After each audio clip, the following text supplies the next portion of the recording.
Welcome back today to On My Heart.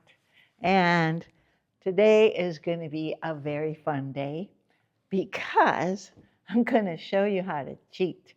And don't be horrified. This is a good way of cheating. I'm going to show you how to transfer any picture, any sketch onto canvas with no drawing skills at all. There's techniques for doing that, so a blank canvas will no longer be scary to you. It will be your friend, and it's exciting to see that we really can paint what we love. So we'll have a lot of fun today. Let's get started.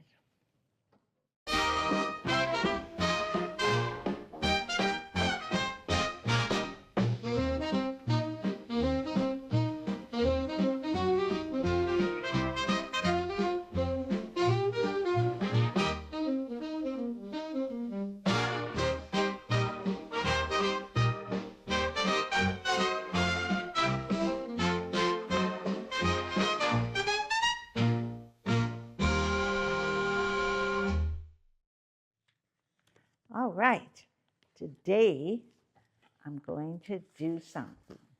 I'm going to show you how to cheat.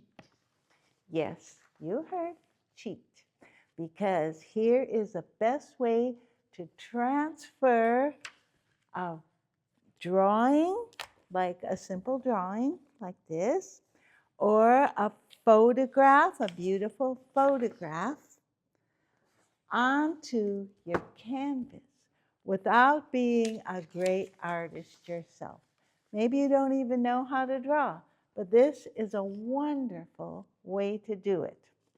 So we'll be using this photograph. It's beautiful. And we're going to transfer this to canvas. So the first thing we do is we go to a copy machine. So you can get access at Staples or somewhere if you don't have one at home. We make a black and white copy of that in the size that you want for your canvas. Like this particular canvas is 11 by 14. So we made the copy 11 by 17, and we don't need the end. It just fits fine right over the canvas. It fits really well. So here's how we do it. We make our own carbon of this black and white, okay?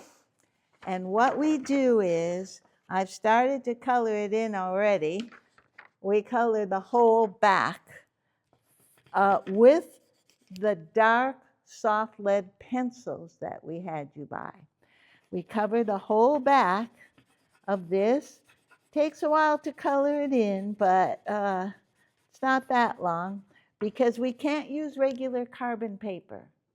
Carbon paper gives off an ink copy, and you don't want that ink. This gives us a real pencil.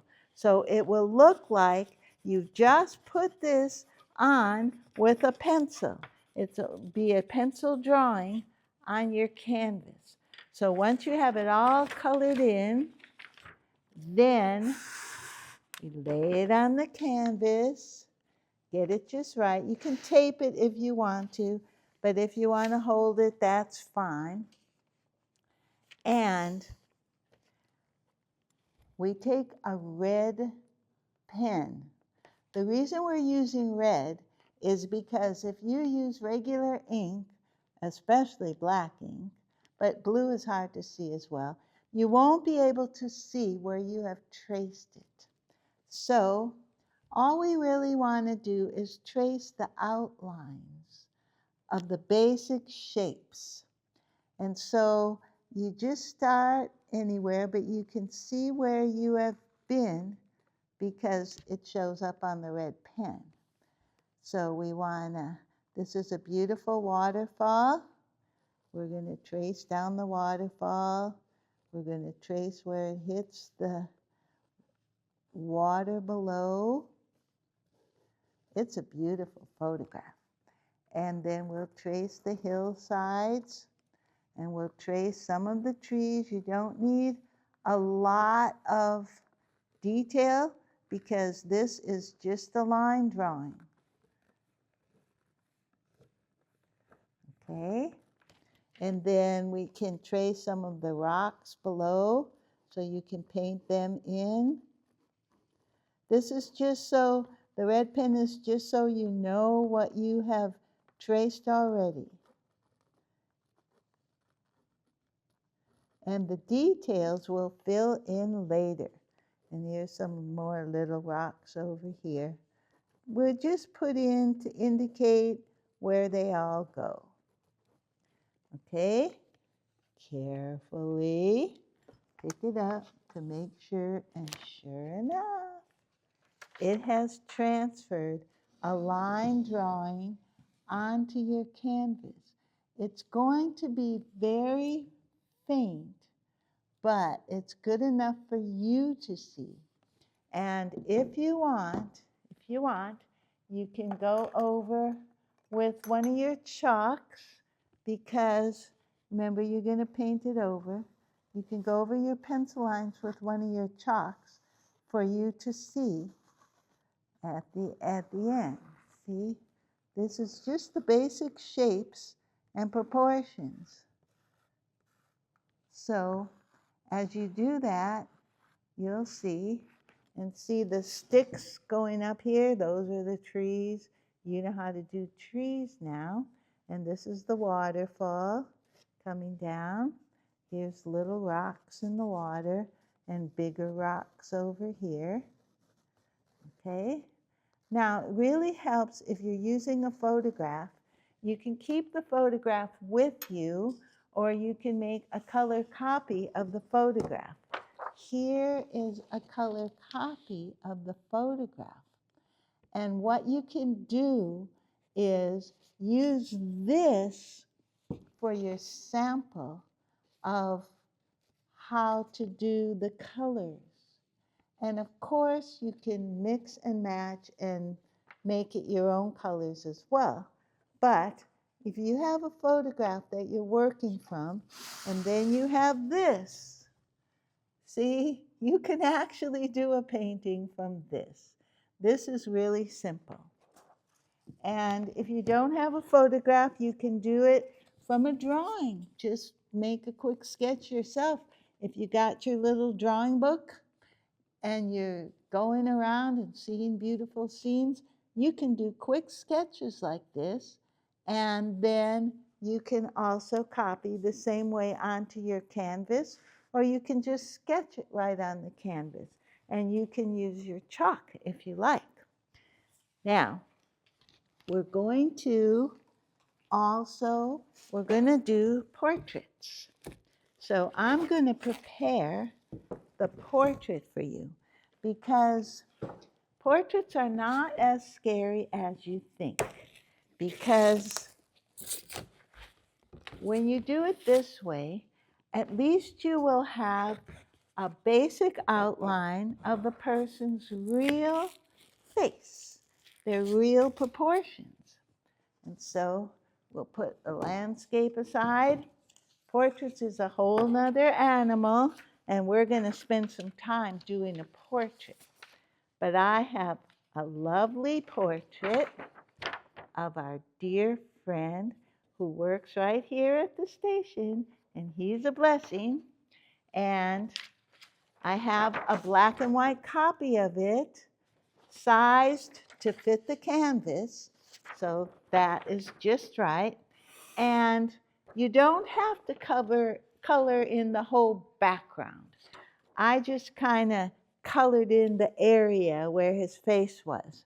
And you can kind of look up at the light, and sketch right around where the area that you want, and then color it right in with your lead pencil. And the thicker you get the lead pencil, the darker your drawing's going to be. So we're going to do the same thing. We're going to lay this on the canvas. See, it's kind of hard, unless you're a really super good artist, to do a portrait of someone you really know. And so we're just going to go around and we're going to trace around his important features so that when the painting's done, it will actually look like him, although it will only have a basic resemblance because your style may be very different.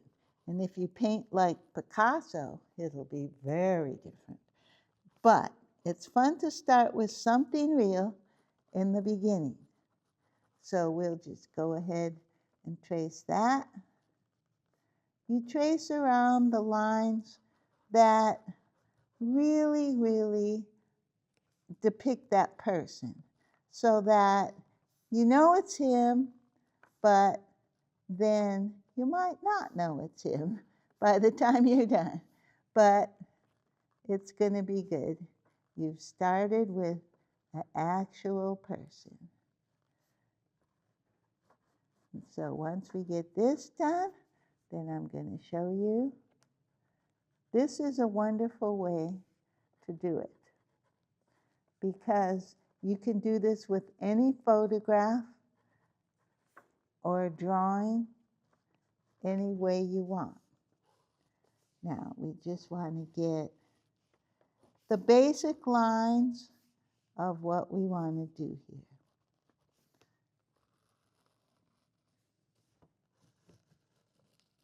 Okay? See, just basics, but I can see where I have been. Let's get his hairline better so we know where to start his hair. And you can make your portraits as real or as fun or as abstract as you like.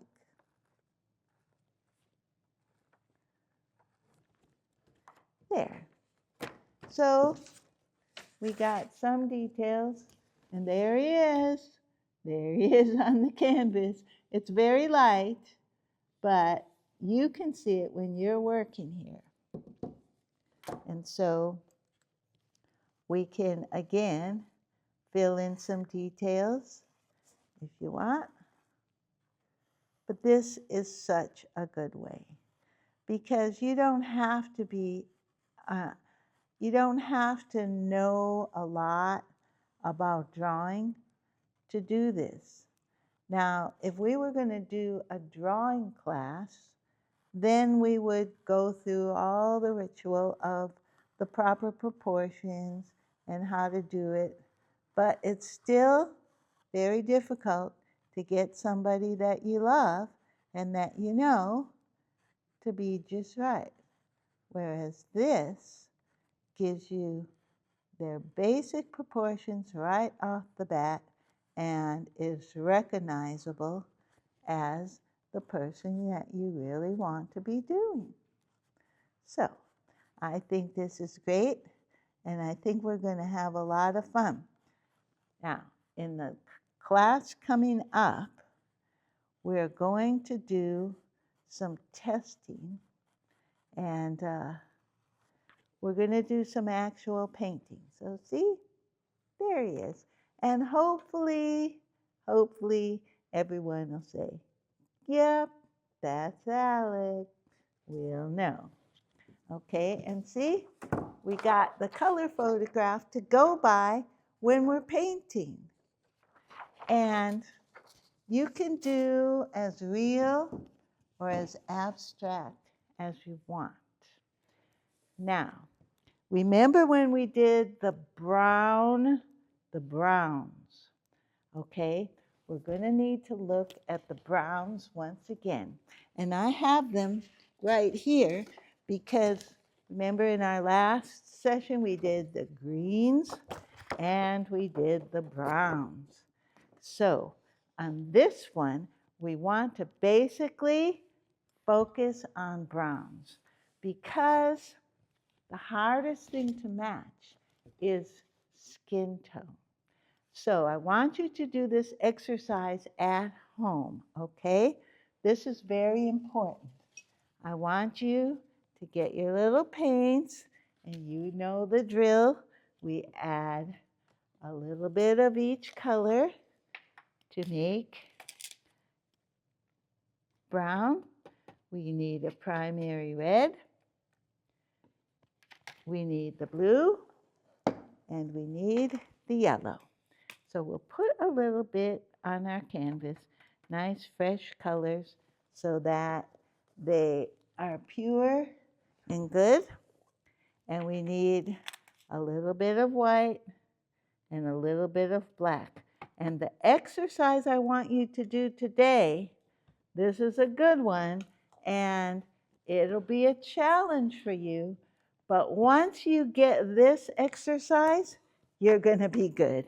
You're going to be a master at color mixing, because skin tones is the hardest one. But the principle remains the same.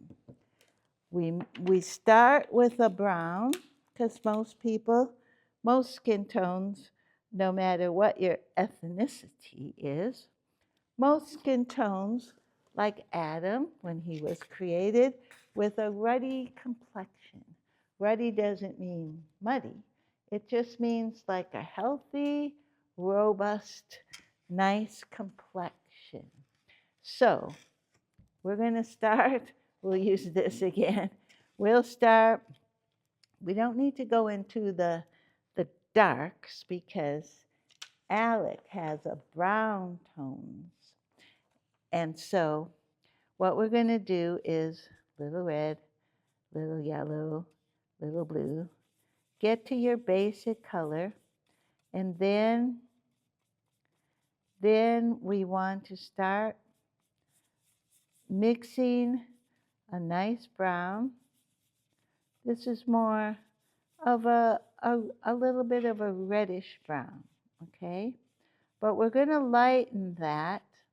We'll lighten that with a little bit of white, and we'll get to a lighter shade. Now, for you at home, I want you to really try and match your own skin tone of the back of your hand. That is going to be your challenge, because some people are pink, some people are brownish, some people are very dark, some people are very pale.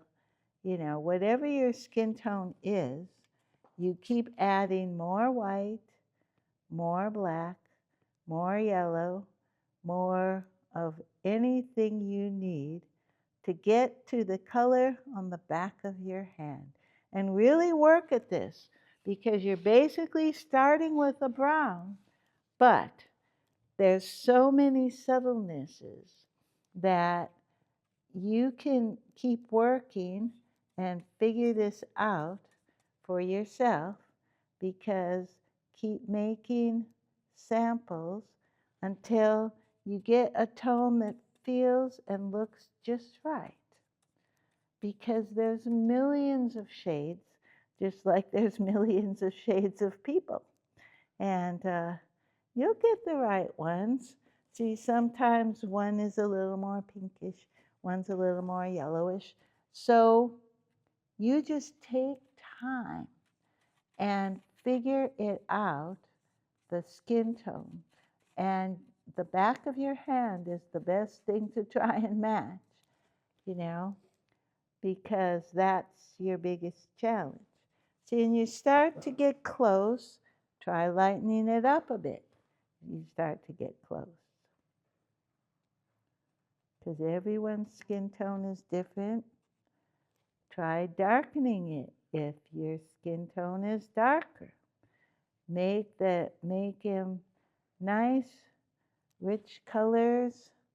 Let's try darkening a little brown. If your skin is very dark, make it a lovely, dark, beautiful brown. You know, every person's skin tone is unique and different. Okay, there's a nice brown skin tone. If your skin is very, very dark, add more. Just try and match your own now. That's a good test. And then if you're doing other people, you can stare at the photograph and try and match their skin tone, because you want it to be as realistic as possible. But you know, skin tone is just a different shade of the brown family, except you don't want green. Don't add green, because most people are not green. Maybe if you're alien from some distant planet, you might be green.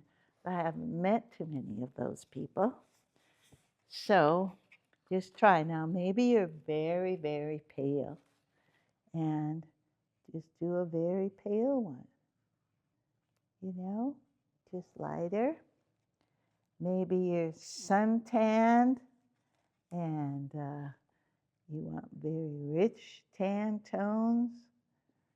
Whatever your skin tone is, you just keep messing around with this, because adding lights, adding darks, adding more of one color or less of one color, and you will come up with amazing skin tones. But that's just how you do it. It's all in the brown family. So this is Adam's nice ruddy complexion. And ruddy means healthy, robust, sun-kissed, you know, a real nice, healthy person. So keep on going until you get it, okay? Next time we're actually going to paint a portrait. We'll do some painting on these, and we'll do some stylized paintings. And so this is going to be very interesting. So we'll take these drawings. We've done landscapes already. So you know how to do the trees. You know how to do the earth. You make big rocks in there. You know the water coming down, the beautiful blues of the water, and the grays, and like teals, well, not teals, but the rocky granite looking colors. And you know how to do shrubberies and bushes. And you can take any photograph. Get your favorite photograph. Go to the copy machine, print a black and white copy the size of your canvas, and that's how you can paint anything you love. And we started with landscape, so that's a good place to start. You can paint anything you love with this wonderful technique of making your black and white copy, coloring it in the back, and transferring it over to your canvas. And you're going to enjoy this, because it just takes away the step of learning to draw really good. Some other day you can take a drawing class, but for this is painting. So we want to get right to the painting. And we'll see you next time when we're going to put some paint on this portrait.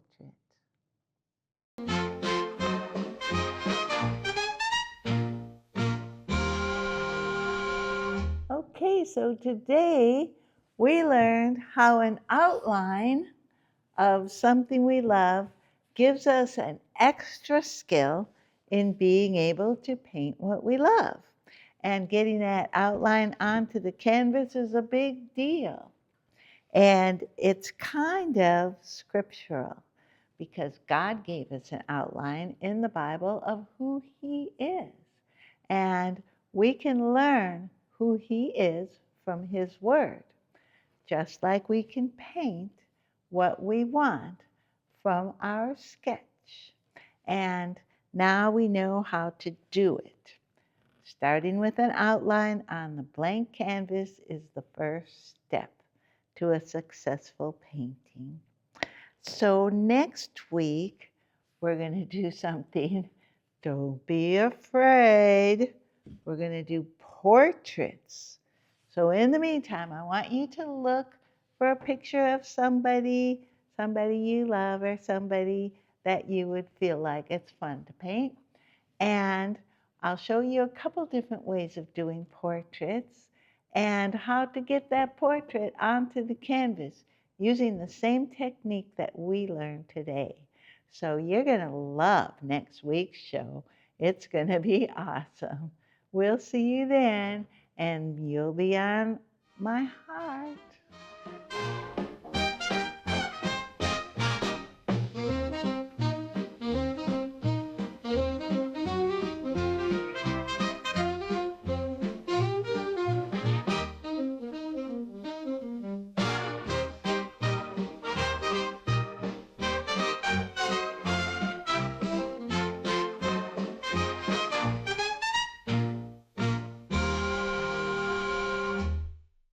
Hi, I'm Alex, the editor of On My Heart. Working with Buffy was a lot of fun. She even painted this quick portrait of me. When you give a gift, you make local community-focused programming like On My Heart possible. Just use the QR code or visit our website at the link in our bio to find out how. And don't forget to like and subscribe to watch more great episodes and get inspired to let loose your inner artist.